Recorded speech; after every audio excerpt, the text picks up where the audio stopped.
Hello guys, welcome back to our channel. Episode ആരംഭിക്കുമ്പോൾ കാണിക്കുന്നത് ഗായത്രി വില്ലയാണ്.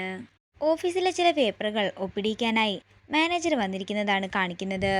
ഇതിലൊക്കെ പാർവതി മേഡത്തിൻ്റെ ഒപ്പ് വേണമെന്ന് അയാൾ പറയുമ്പോൾ അത് കേട്ടുകൊണ്ട് അങ്ങോട്ടേക്ക് റിയയും പ്രഭാവതിയും വരികയാണ്. അല്ല, എന്തിനാ പാർവതിയുടെ സൈൻ എന്ന് റിയ ചോദിക്കുമ്പോൾ വൈസ് ചെയർപേഴ്സൻ്റെ സൈനാ വേണ്ടതെന്ന് മാനേജർ പറയുന്നു. അതിനിപ്പോൾ വൈസ് ചെയർപേഴ്സൺ പാർവതി അല്ലല്ലോ എന്ന് റിയ പറയുമ്പോൾ എൻ്റെ റിയെ മണ്ടത്തരം പറയാതെ എന്ന് ഗോപിനാഥ് പറയുന്നു. ഞാൻ പറയുന്നത് മണ്ടത്തരമൊന്നുമല്ല, സത്യം തന്നെയാണെന്ന് റിയ പറയുമ്പോൾ എല്ലാവരും അങ്ങോട്ടേക്ക് വരികയാണ്. പാർവതി വൈസ് ചെയർപേഴ്സന്റെ സ്ഥാനം ഉപേക്ഷിച്ചെന്ന് റിയ അവരോട് പറയുമ്പോൾ എല്ലാവരും റിയയോട് ദേഷ്യപ്പെടുകയാണ്. ഇത് കേൾക്കുന്ന പ്രഭാവതി പറയുകയാണ്, റിയ പറയുന്നതെല്ലാം സത്യമാണ്. പാർവതി ആ സ്ഥാനം ഉപേക്ഷിച്ചിരിക്കുന്നു. എന്ത് മണ്ടത്തരമാ പ്രഭാവതി നീ പറയുന്നതെന്ന് ഗോപിനാഥ് ചോദിക്കുമ്പോൾ റിയയെ കൊണ്ട് ആ ഡോക്യുമെന്റ്സ് എല്ലാം എടുപ്പിക്കുകയാണ് പ്രഭാവതി. അതേസമയം ഇതൊക്കെ കേട്ട് ഞെട്ടലോടെ നിൽക്കുകയാണ് പാർവതി. ദാ ഇതിലുണ്ട് പാർവതിയുടെ രാജിക്കത്തെന്ന് റിയ പറയുമ്പോൾ അതിൻ്റെ ഉള്ളിൽ എന്താണെന്നാൽ വായിക്കാൻ പറയുകയാണ് എല്ലാവരും. ശരി, നിങ്ങളുടെയൊക്കെ റിക്വസ്റ്റ് അങ്ങനെയല്ലേ, അതുകൊണ്ട് ഞാൻ ഇതിൽ എന്താ ഉള്ളതെന്ന് വായിച്ചു കേൾപ്പിക്കാമെന്ന് പറഞ്ഞ് റിയ ആ ഫയലുകൾ തുറക്കുന്നു.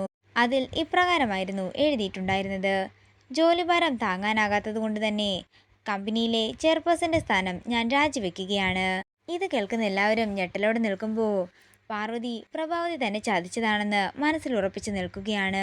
അതുമാത്രമല്ല അങ്കിൾ, വേറെ ചിലതും ഇതിൻ്റെ അകത്ത് എഴുതിയിട്ടുണ്ടെന്ന് റിയ പറയുമ്പോൾ അതെന്താണെന്ന് ഗോപിനാഥ് ചോദിക്കുന്നു. കുറച്ചു നാളത്തേക്ക് തനിക്ക് സമാധാനം വേണമെന്നും അതുകൊണ്ട് തന്നെ കൊട്ടാരം പോലുള്ള ഈ വീടും ഈ വീട്ടിലുള്ളവരെയും ഉപേക്ഷിച്ച് ഞാൻ പോവുകയാണെന്നും അങ്ങനെയൊക്കെ ഇതിൻ്റെ അകത്തുള്ളത്.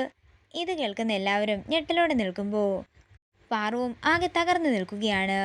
ഇത് കേൾക്കുന്ന വിശാൽ ദേഷ്യത്തോടെ ചോദിക്കുകയാണ്, എന്താ പാർവതി ഇത്? നിനക്ക് ഇങ്ങനെ ജോലിഭാരമൊക്കെ ഉണ്ടായിരുന്നെങ്കിൽ എന്നോട് പറഞ്ഞാൽ പോരായിരുന്നോ? എന്നോടൊന്നും പറയാതെ പോലുമല്ലേ നീ ഇപ്പോൾ ഇങ്ങനെയൊക്കെ തീരുമാനങ്ങളെടുത്തത്?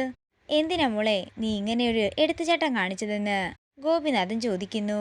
അതേസമയം ആരെങ്കിലും നിർബന്ധിച്ചിട്ടാണോ ഇങ്ങനെ ചെയ്തതെന്ന് വിപിൻ ചോദിക്കുമ്പോൾ ഇത് കേട്ട് പ്രഭാവതിയും റിയയും ഞെട്ടലോടെ നിൽക്കുകയാണ്. ഏയ്, അങ്ങനെയൊന്നുമല്ല, ഇത് അവളുടെ സ്വന്തം ഇഷ്ടപ്രകാരം എടുത്ത തീരുമാനമാണെന്ന് പ്രഭാവതി പറയുമ്പോൾ ഇത് പ്രഭാവതിയുടെ ചതിയാണെന്ന് ഗോപിനാഥ് മനസ്സിലുറപ്പിക്കുന്നു. പാർവതി, നീ ഈ തീരുമാനമെടുത്തപ്പോൾ എന്നെക്കുറിച്ചൊന്ന് ചിന്തിച്ചോ?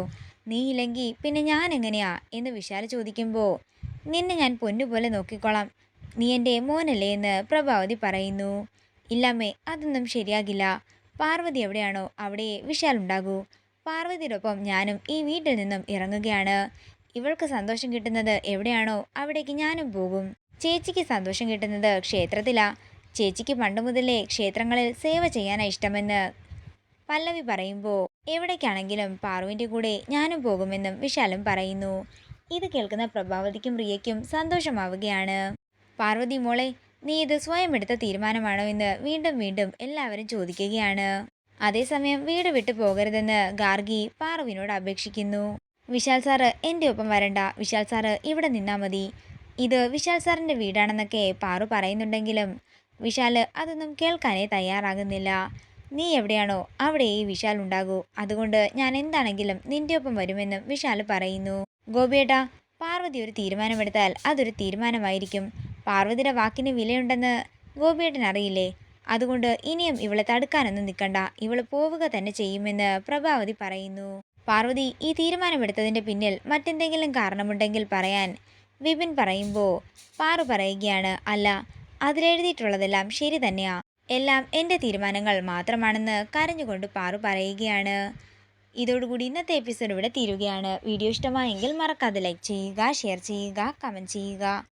കൂടുതൽ സീരിയൽ അപ്ഡേറ്റ്സിനായി മറക്കാതെ സബ്സ്ക്രൈബ് ചെയ്യുക നയൻസ് ക്രിയേഷൻസ്.